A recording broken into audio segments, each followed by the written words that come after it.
Um, that's like probably the biggest part of this, historically. Mm-hmm.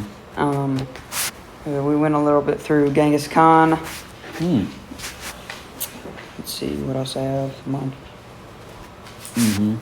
on. We talked about the world Caesar and the ruler of the world, and Karam and Janghur, who was a ruthless leader, but How ruthless he was. Give me some example. let's see. I didn't really write any details, but I think he just, like, I think if he heard any, like, signs of rebellion from anyone in his kingdom, they'd be instantly beheaded or killed in some way. But he was pretty clever as well, so he did take pretty good control of his kingdom. And Janghur San Karam became Emperor of India, or also known as King of the World, or Shah Jahan. And Mumtaz Mahal, his wife, died, but she helped him rule while she was alive. But when she died, he was super sad, and he made the Taj Mahal as a tomb for her. And then Karam let his 4 sons rule. One of his sons rebelled and imprisoned his father. And that son becomes emperor after killing his other brothers. So yeah. But he named it himself as a conqueror of the world, right? So Yeah. no. Okay. I think so. I didn't write that So down. what's the temple or the tomb he built called? Taj Mahal. So have you guys seen it? Yeah, I've seen pictures. Picture of it I think it actually had a picture in the book. in the book?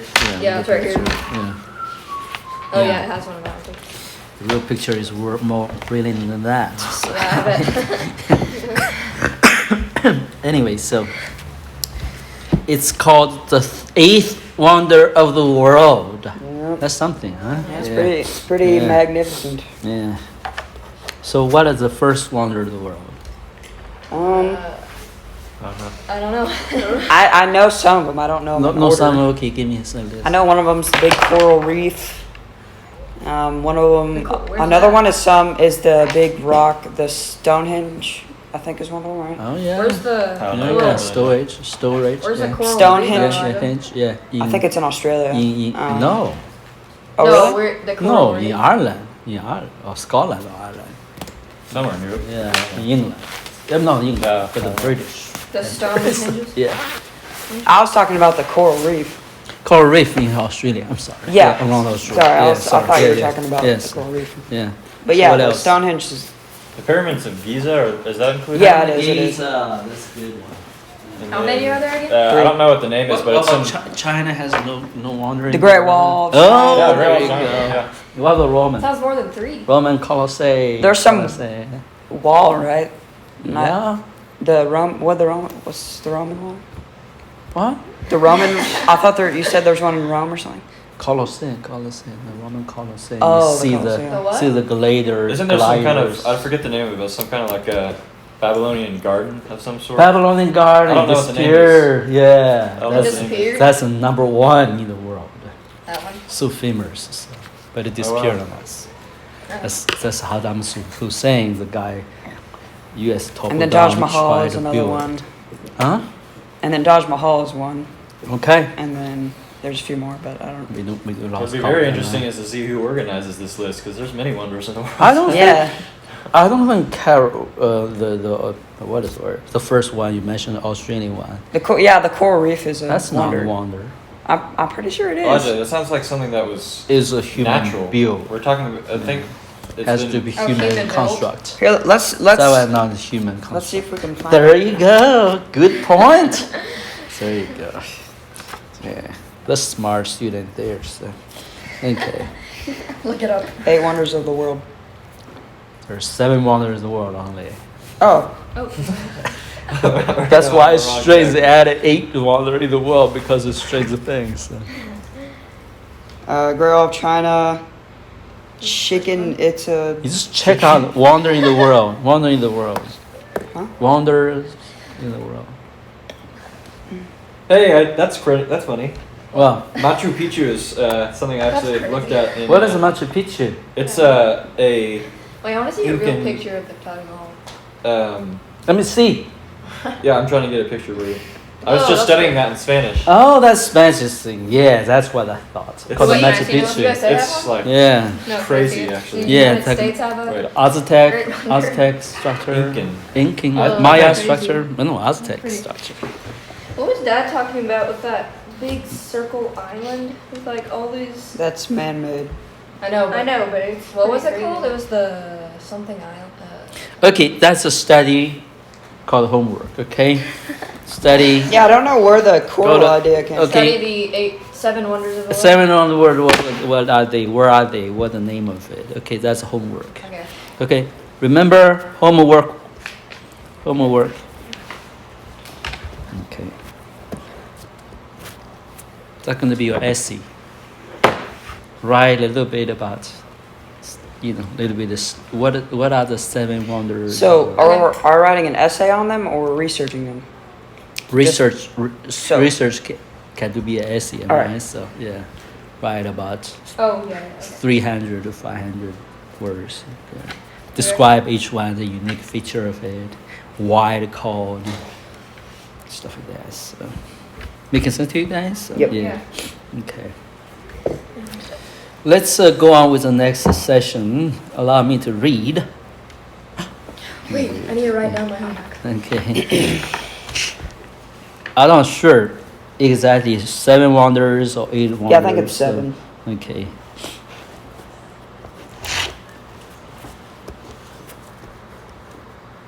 Three decisions. Okay.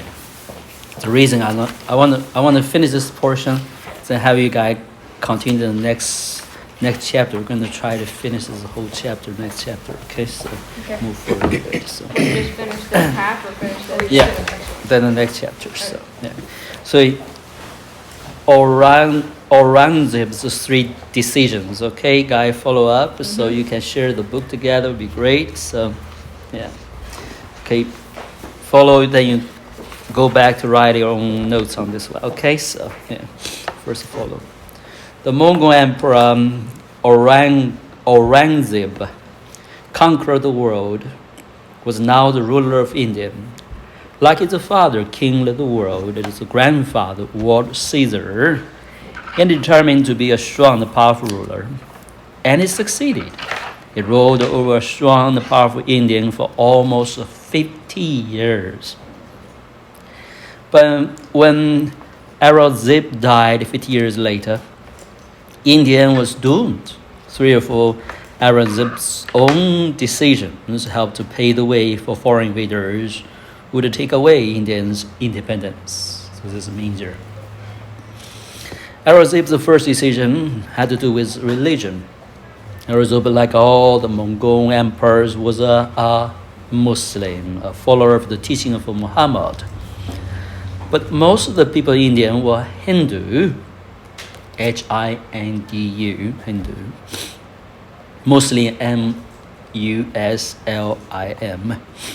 Those are 2 outstanding religions even today, still in conflict. Okay.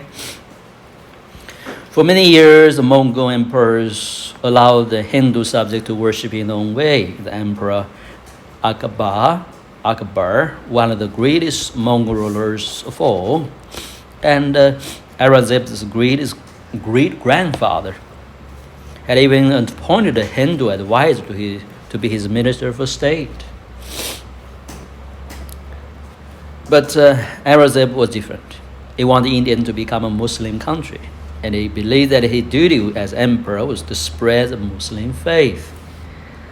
After long hours of reading the Quran and discussing its teachings with the Muslim theologians who came to his court, Aurangzeb decided that the law of the Muslim faith called Sharia, I don't know how to really say it, maybe basically Muslim law, okay? So a body of law that a political law, even a civil law governs a Muslim country, which is first proposed by Muhammad himself. Okay, so later on developed. Anyway, don't need to worry about it. SHERI. What is that character called, Noah? Apostrophe, I think. Apostrophe. Okay, so I have a W-2 in my name for them. okay, so that's Muslim law.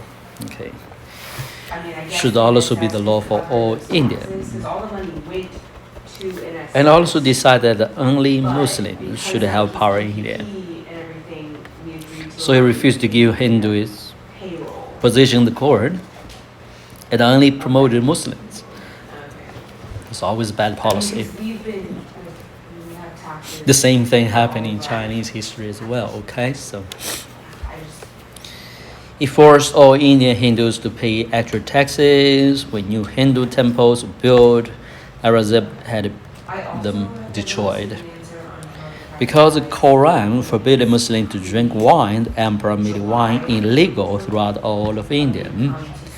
And because he believed that the Quran banned all kinds of art and parties, he put an end to all music and his court and made the festivals illegal. Can you believe this guy?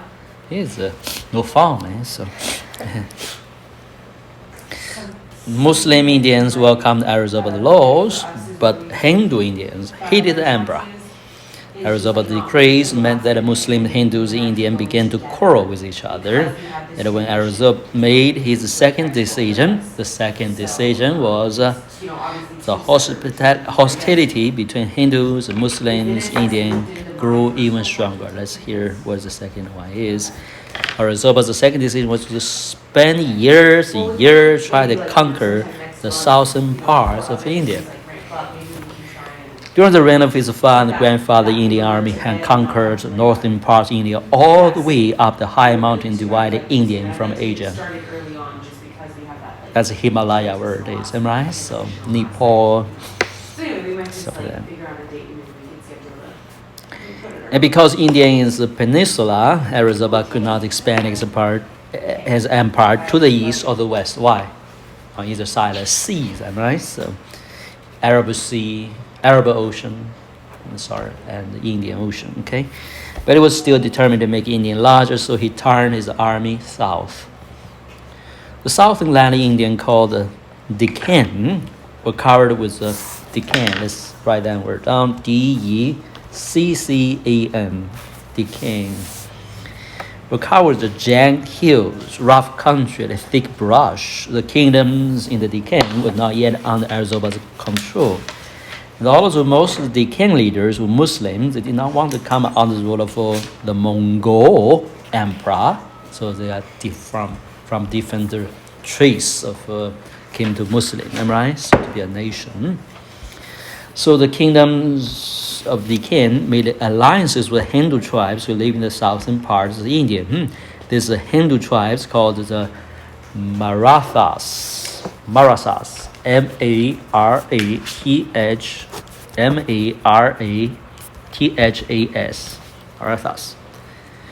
Resented the way that Aurangzeb treated the Hindu people who lived under his reign. They were happy to help the people of Deccan fight Aurangzeb. After years of fighting, Aurangzeb managed to end the kingdoms of Deccan to his empire, but the Deccan were never loyal to Aurangzeb's rule. The people continued to mount little rebellions against him. And the Marathas keep right on sending little bands of guerrilla warriors, soldiers who fight in sneak attacks from undercover rather than in an organized army. What does guerrilla means? Guerrilla war. You know guerrilla warriors or guerrilla warriors? The same thing. You know, in the war, American actually in the 50s tried to fight against Williams. What Williams' war policy is? War is a guerrilla war. Okay, so they don't necessarily fight in big army. They fight, in the bushes. So guerrilla war is the most cruel war and unpredictable it is. So often guerrilla war is a way to beat a strong army like Americans.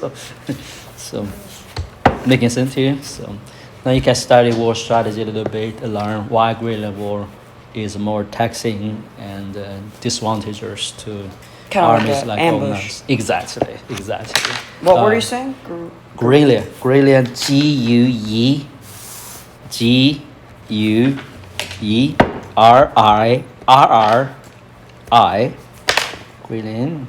then Lilla. I don't know that word came from.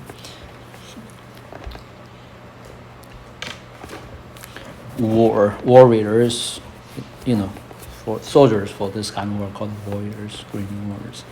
Now, remember American Revolutionary time, the British War, actually, Yilin just mentioned one of the wars who fought, Yilin, what that war that American was defeated, British was defeated, you visited in Boston area. Well, Bunker Hill. Bunker but Hill. Go ahead. technically the Americans lost. American lost. That particular. But they're guerrillas, right? They are militias. So they ambush the British. British those time, as much as they have guns, remember they line up in different rows, step forward and shoot all the time, those, American Civil War, Revolutionary War. Remember the whole engaged wars? Each party run the front and then shoot each other, right? So, yeah, so that's called formal kind of engagement wars. So when there are other people, just, hey, they're gonna ambush you like Indians ambush you on the way, So remember that? Yeah. So have you watched the movie called? It's a beautiful book to read as well, called The Last Mohawk. Mohicans? Mohawkins. My dad talks about it a lot, but we haven't watched yeah, it It's yet. a beautiful movie. I thought we, We haven't seen it yet. Yes, it's a little bloody. Some of I thought we the, did. It's not the last time. but it's a wonderful book to read.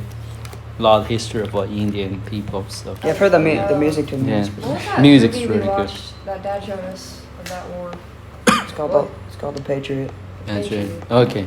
So anyway, you can see Greenland War how they fought, rather than, just come from the formation war.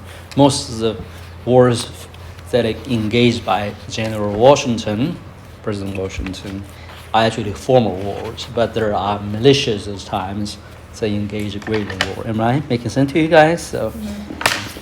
So this seems important, little detail, but when you want to study war, that's very important. Okay, so yeah. Anyway. So anyway, let's go on. So they harassed the Mongol officials, the soldiers. Aurangzeb spent 26 years, wow, that's a long time, in the Deccan, fighting off Hindu guerrilla warriors to try to keep the city of Deccan peaceful. Meanwhile, he ignored the rest of the empire. Well, who did this? Who wrote the book called Meditation? Marcus Aurelius. Aurelius committed the same mistake. Okay, so always fighting the north against the so-called barbarians, the Germans those times. So forgot his capital city in the cultural center. Can you believe that? So yeah. Anyway, so you reading history, you can compare different kind of decisions. That's very terrible decision of the day. So 25 years. How long he spent his reign? 50 years, am I right? So half the time he was fighting this war in the south, leaving his camp, basically, his center unmanaged. So Aurangzeb had decided to treat the Muslims better than Hindus and made it enemies of part of the empire. He had decided to conquer the south of India and ignore the rest of the kingdom. This is a mistake that was caused by the second decision. And then he made a third decision that he would change India forever. So this is a good summary. First decision, treat the Muslim better than others, especially Hindus. Second, he tried to conquer the south. The third decision now. He made a third decision that would change India forever. While he was busy fighting against the kingdoms of Deccan, he allowed Englishmen. That's East Indian Company comes in, right? It's the Indian Company. Allow Englishmen to come into India and build cities of their own. Remember, Aurangzeb's grandfather, Jahangir, or the Caesar, signed a trade treaty with England. This treaty allowed English merchants to build trading ports where English ships could land load up with Indian goods all through India. Now the English wanted to build a new trading post on the eastern shore of India in an area called Bengal, B-E-N-G-A-L.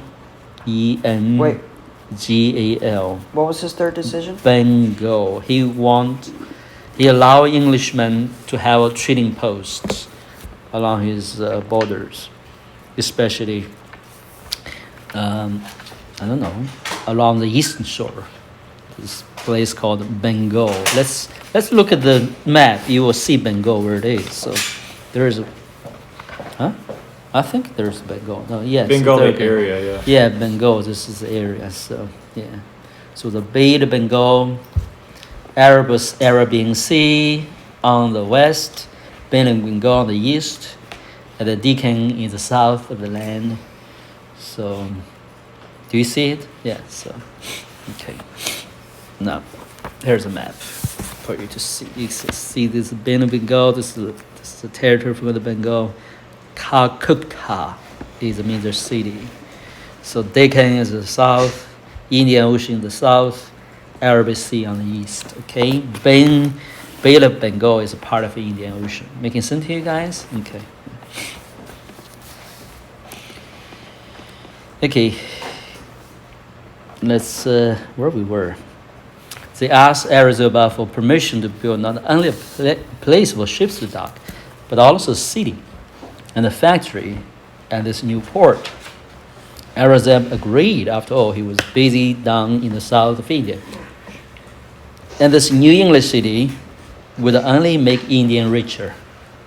So the English began to build their city, which soon became known as Calcutta. Calcutta, C-E-L, Q-C-U-T-T-A, Calcutta. They built a factory to make silk that would then take to London to sell. More and more Englishmen and women came to live in Calcutta. The city began to look more like an English colony than an Indian city.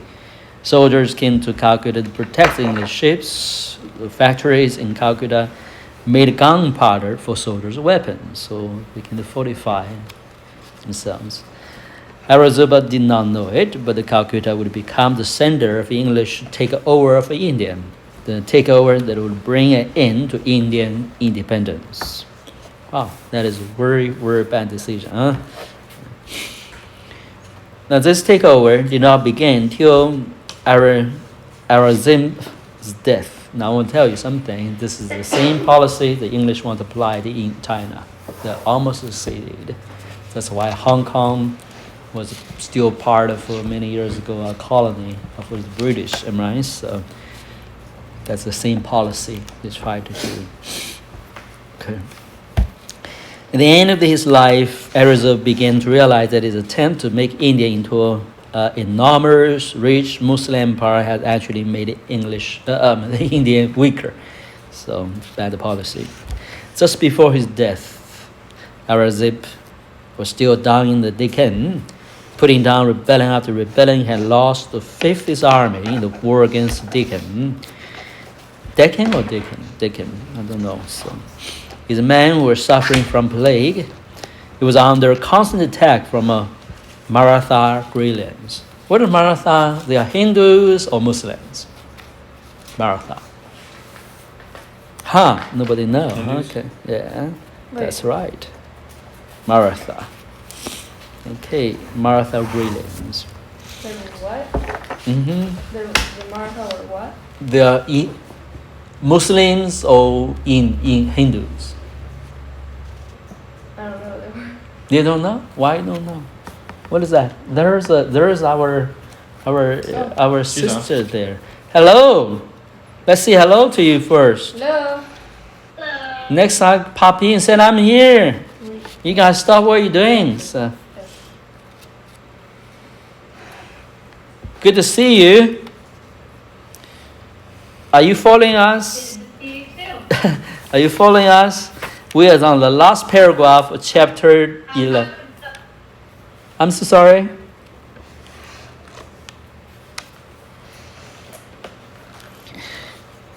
Okay, I'm on the last paragraph of chapter 11. Okay, Wait, so you're saying those warriors were Muslims? they are Hindus. They're Hindu. Hindu. Oh. Marathons is Hindu tribes. Okay, so he was nearly 90 years old. This guy has really lived very long, huh? Yeah. Weary and sick. Back in the north of Indian, the administrators were supposed to be running the country in Aurangzeb's absence, was spending money freely, neglecting the people and allowing crime to flourish. Old, tired, dying, Aurangzeb wrote to one of his sons, "I don't know who I am." What? That's terrible. I don't know what I've been doing. I have sinned, yet I do not know what punishment awaits me. That is a miserable life. So, as a king, left many exploits ended up in this note. So Aurangzeb was determined to make India great and failed. He died knowing that the Indians' end was coming. So there you go. Actually, turn to the 12th chapter. Is at England. The title is chapter 12. Okay, chapter 12 is battle, fire, and plague in England. Okay, the first is Charles loses his head. That's interesting. Okay, we're going to start from there. Let's move fast forward. I want you guys to read a little bit faster if it's possible. You can do a review yourself on these chapters later on. Okay. Keelan, can you want to read? I want you to read the first 5 paragraphs for us. If the connection is good. The paragraph for 12. Chapter 12, Charles lost his head, first 5 paragraphs.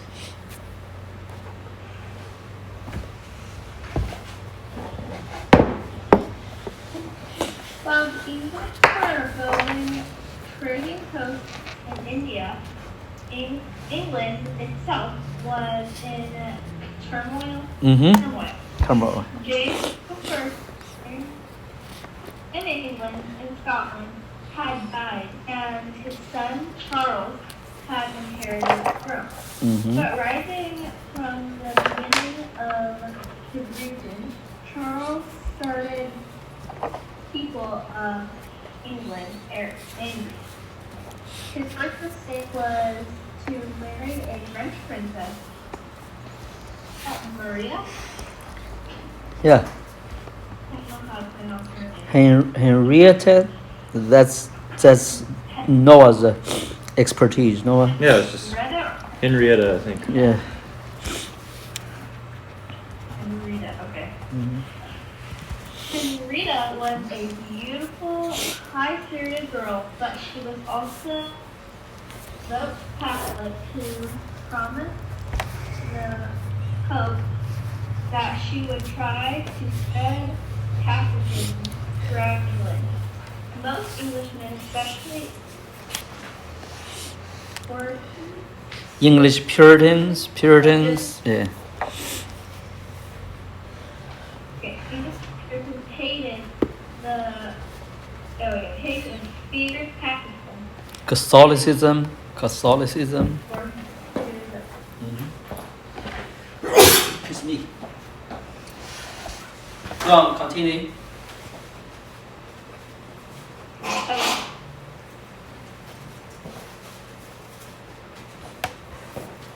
Huh?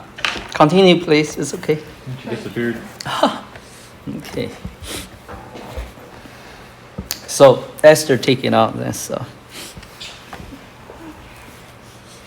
Most Englishmen, especially English Puritans, hated and feared Catholicism.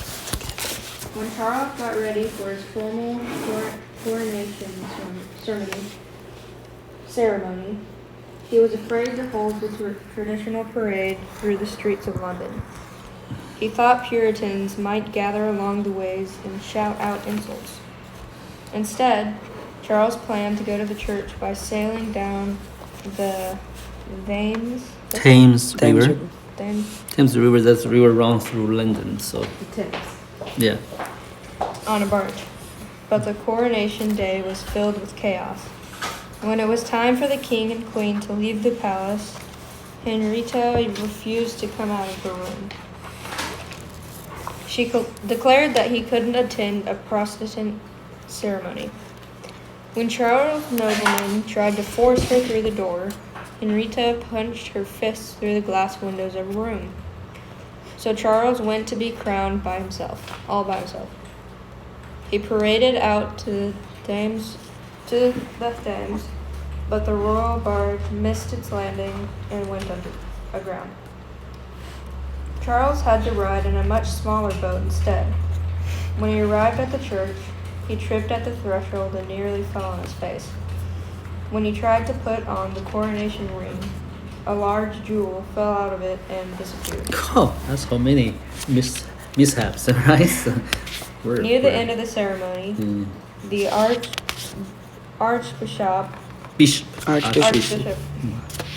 told and gathered crowd to shout, "God save King Charles." But since most of them didn't hear him, Charles was greeted with silence. And as the ceremony ended, a small earthquake shook England.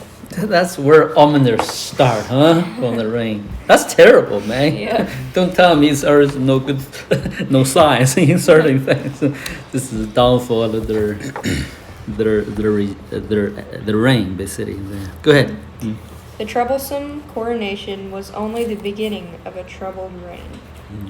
Like his father James, Charles believed that God had placed him on his throne and that his subjects should obey him without question. This is called what? The kind of things.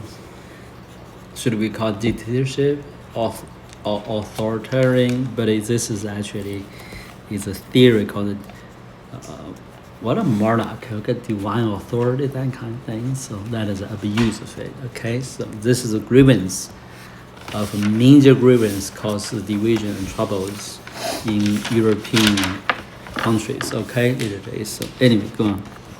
When Parliament met after the coronation, it refused to give Charles all the money he wanted. Charles was furious. He dismissed Parliament and ruled without it for 11 long years. In those years, he fought wars and made laws all by himself. He even told English and Scottish Christians how to worship God. He passed so many restrictions on Puritans that hundreds left England and went to the American colonies. Wow, so that's when it happened, right? He forced the Scottish Church to use the English prayer book and ceremonies. The Scots hated this English command. In one Scottish church, the minister had to bring 2 landed pistols with him and point them at the congregation while he read the English prayer book. Seriously? That's Oh. terrible, huh? Yep. But while Charles was making the Scots... Why the Scots is not happy with this rule? Because Scots most are Catholics, right? So, go ahead.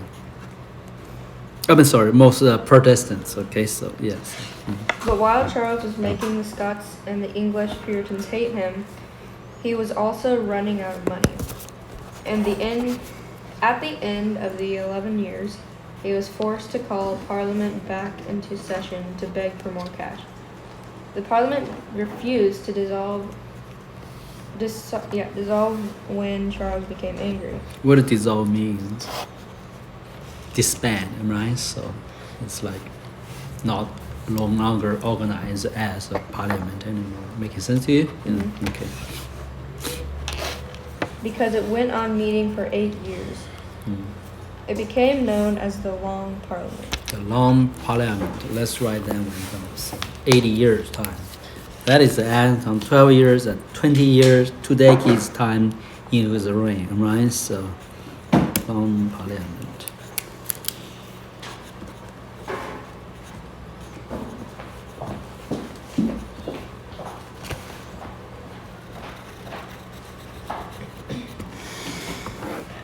The Long Parliament wanted to pass laws that wouldn't limit Charles' power. But as time went on, the Long Parliament started to bicker with itself instead. The Puritans and non-Puritans in Parliament spent more and more time arguing about whether or not the Church of England was pure enough. Yeah. Soon, Parliament was spending most of its time talking about God, not Charles. Yeah, let's move on with the next person. That's going to be Lazia. So that's why those kind of things later on causes the Americans to adopt the policy for division between states and church, right? So those are the grievances started. So, and Parliament prior to Charles evidently was a mechanism established in English politics to balance off or mitigate the conflict between monarchs and the aristocrats, in this case, even different religious sects, especially Catholics and Protestants. Okay, so but Charles definitely a little bit foolish. Try to promote Catholics. The same thing happened to Indian, same thing to promote Muslim. So those things, using political power to promote religion, evidently every time cause disaster in national policy. I'm making sense to you guys, so go ahead. Charles could not see that the Puritan members of Parliament were irritating the other members. So he assembled 500 soldiers and marched into Parliament, hoping to arrest the 5 Puritans who were his fiercest enemies. But the Puritans, warned ahead of time, were gone. Charles and his soldiers faced 5 empty seats. Embarrassed, Charles snapped, "The birds have flown," and strode back to his palace. This was a mistake. When the news spread that Charles was willing to use his English army against other Englishmen in order to get his own way, more and more people turned against him. Charles realized that a rebellion was about to explode all around him. He fled from London and went up to the north of England, where his most loyal noblemen lived.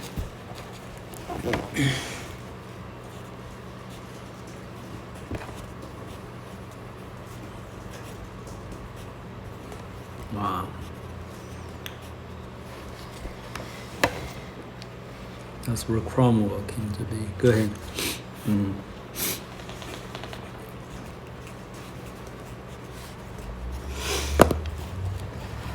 He fled to London and went up to the north of England, where his most loyal noblemen lived.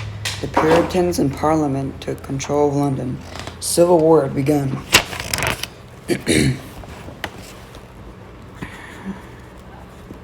London is the capital. You abandon London, that means you give up the seat of authority, right? So there's a palace there, everything.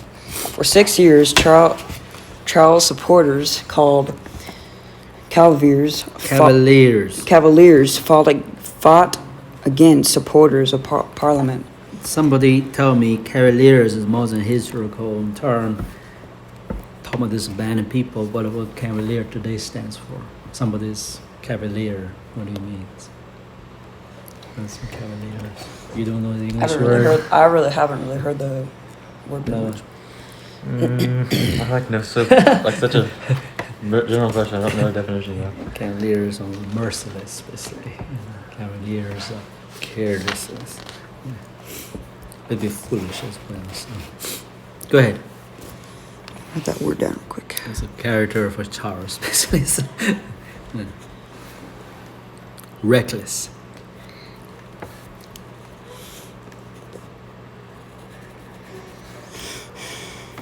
Fought against Charles' supporters, called Cavaliers, fought against the supporters of Parliament, called Roundheads, Roundheads. because of their Puritan haircuts. Charles had So why the round heads? Puritan haircut. Do you know how Puritan cut the hair? like a bowl cut. Huh?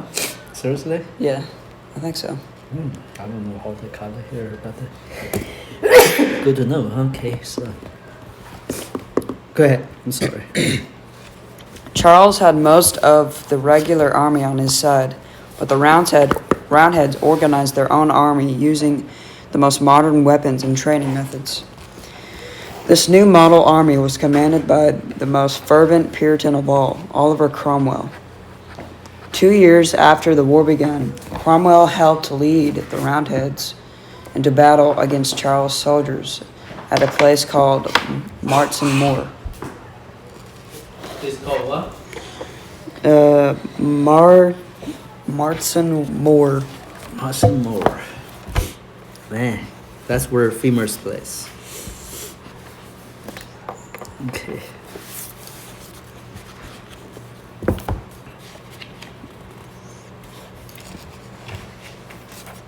"20,000 Scotsmen marched to fight for the Roundheads, because the Roundheads had promised the Scots that if they won, they could use their own prayer book. Charles' army was defeated.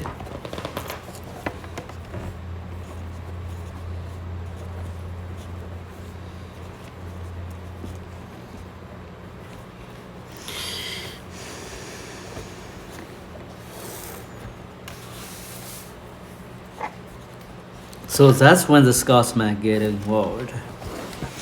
Okay, that's really interesting history there. Charles' army was defeated. Afterward, Oliver Cromwell wrote to his brother, "Truly, England and the Church of God hath great favor from the Lord. Give glory, all the glory to God." His victory was the end of Charles' power. He avoided capture for months, but finally gave up and surrendered. The Roundheads put the king in jail. They had won the Civil War. But Oliver Cromwell was worried. From his prison, Charles was constantly sending message to his supporters, begging them to rise up and put him back on his throne. The Long Parliament itself wasn't sure what it was going to do with Charles. Many of the non-Puritan members thought that Parliament should make an agreement with Charles and row alongside of him. Let's the next person that are gonna be Noah. So. Huh? What about you guys? You need the book? You got one. Yeah, no, this one. Where are we? Cromwell wanted Charles. It is a tyranny gone for good. Cromwell wanted Charles and his tyranny gone for good. He and the other Puritans marched the new model army into Parliament and drove out everyone who had sympathy for Charles. Only about 60 members were left. This purified Parliament became known as the Rump Parliament because only part of it was left. The Rump Parliament decided that England would only be at peace if Charles were dead. It charged Charles with treason against his own country. A trial was planned. Soldiers were assigned to guard the court from angry supporters of the king. Remembering the gunpowder plot, they searched the cellars. The presiding judge got himself a hat lined with steel, just in case someone might try to shoot him. When Charles was brought into court, he refused to answer any questions, but plenty of witnesses testified against him. They said Charles Stuart, announced the court. Stuart is a dynasty, okay? So this is the end of a Stuart reign. So Trusted with a limited power to govern for the good and benefit of the people, hath traitorously and maliciously levied war against the present Parliament and the people therein represented. Much innocent blood of the free people of this nation hath been spilt. The court declared Charles guilty and led him away. 3 days later, on January 30th, 1649, let's write that down. January 30th, 1649. Wow, 1649.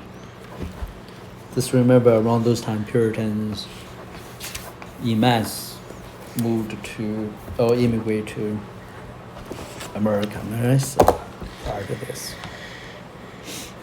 The King of England was led out of his jail toward a scaffold built in the center of London. The morning was dark and cold. As he walked toward the black draped scaffold, drums beat mournfully. Charles climbed up and took off his cloak, handing it to an official who stood nearby. "Wait until I give you the sign," he said to his executioner. "Yes, Your Majesty," the executioner answered. Charles put his head on the block. "I go from a corruptible to an incorruptible crown," he said. In a moment, he stretched his hand to the executioner, who swung his axe. Some of the people who crowded around were weeping. Others cheered. The executioner held up Charles' head. "This is the head of a traitor," he shouted out. For the first time in 1,000 years, no king ruled in England. Oh, that's interesting. Some were weeping, some are cheered. That is a hand of future trouble, right? So, which lead to the next section. That is going to be Cromwell's protectorate. Cromwell's protectorate. That's an interesting word, protectorate. Huh? Like what Hitler called himself? Few, but so I forgot about this. What's that? He has a title for himself. Like like supreme ruler or something like that. Few of something like that. Few. Anyway, forget about this. Like a hen, right? King, stuff like that. So. Yeah. Emperor, king, all those kind of interesting titles people give to themselves. Well, at this point, what time is it? Oh, we still have a little bit time. Let's. Wow, there's a lot to talk about. Okay, let's wrap up today. Actually, there's 2 sessions, maybe reserved for next time. Yeah, that'd be good. Yeah, let's do a little bit of review. So the honor going to fall into Naomi. The first part review about the Indian.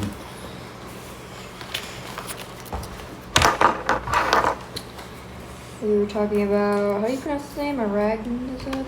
Aurangzeb. Aurangzeb. I don't know. 3 decisions. Yeah. His first decision was, let's see. Something to do He with was a ruler. He was the conqueror of the world. He ruled over India for 50 years. And I guess this was before he died.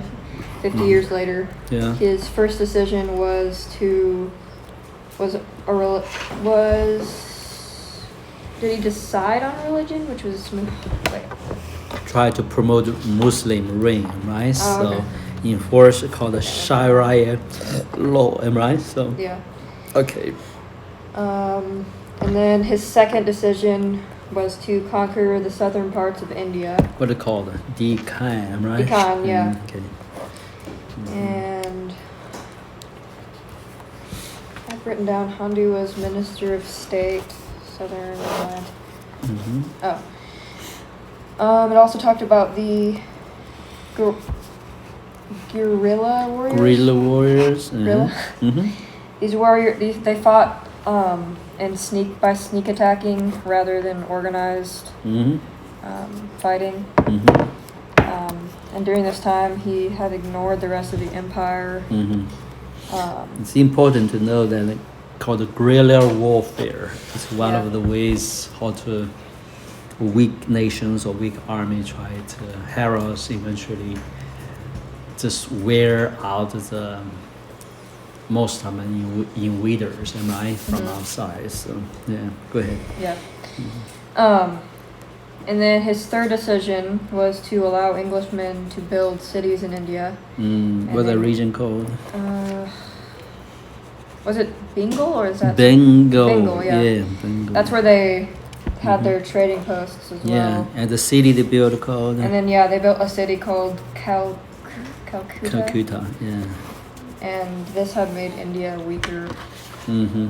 and it's Eventually, their future is doomed, right? So how long he lived? Pretty old, right? Yeah, like 80s, 90s. 90 years old. Can you 90. believe that? This guy lived 90 years old in those days. That's pretty miracle itself, yeah.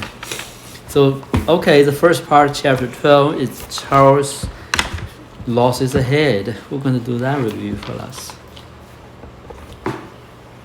Nobody volunteer? You guys are bad students, man. I volunteered for last one. Okay, go ahead.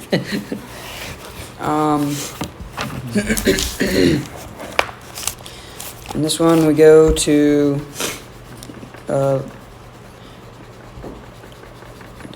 England and stuff. Let's see. We start with Charles's coronation, which went pretty bad. Start with his wife, am I right? Yep. So, what his wife's name is? Henrietta Okay. was a Korea. Maria. Puritan. He's Puritan, he's Catholic. She's a Catholic, right? Oh, really? Yeah, she was She Catholic. promised the Pope, said, I'm going to get Catholic going on in England. That's what it is. And got all this thing in troubles. She was trying to spread Catholicism. Yeah. So yeah, she was trying to spread Catholicism. Mhm. The Puritans hated Catholics. Catholicism, sorry. Catholicism. Catholicism. Yeah. Yes. Go ahead. So that started a lot of uproar, and that's Mhm. part of the reason that his coronation went bad. Mm. But he still believed that God had given him power and put him on the throne. Mm. So we disbanded the parliament, right? So, yeah.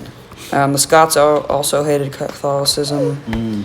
Mm. The Long Parliament, which lasted a while, was another thing. And then, with a civil war began, and things happened, and Charles had to flee back to London, near England and stuff. Flee back to London or flee from London? I think he went to London. He Yeah, went to London or flee from London? He fled from London. Yeah. Parliament is in London, Mister. This is North England. Yeah. That's why it's in between the south, and which is London where it is, and then the north, in between north Scots, am I right? So that's why the Parliament combined the Scots forces to try to squeeze him in, which is being attacked on either side. That's a very dangerous place to be. So go ahead, yeah. Mm-hmm. the Cavaliers. Cavaliers. Cavaliers. Cavaliers. Mm-hmm. Were, just part of the army Mm-hmm. that was fighting the Civil War. Yeah. What are the opponents called? The what?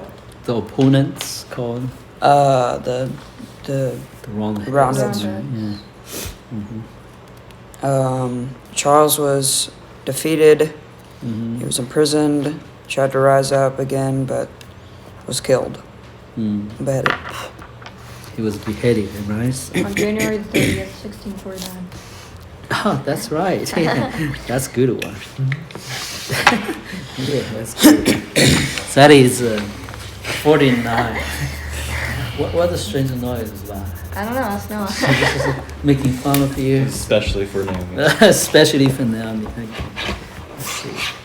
There's even a joke there. I didn't notice. But it's not funny at all. It's Something. terrible noise.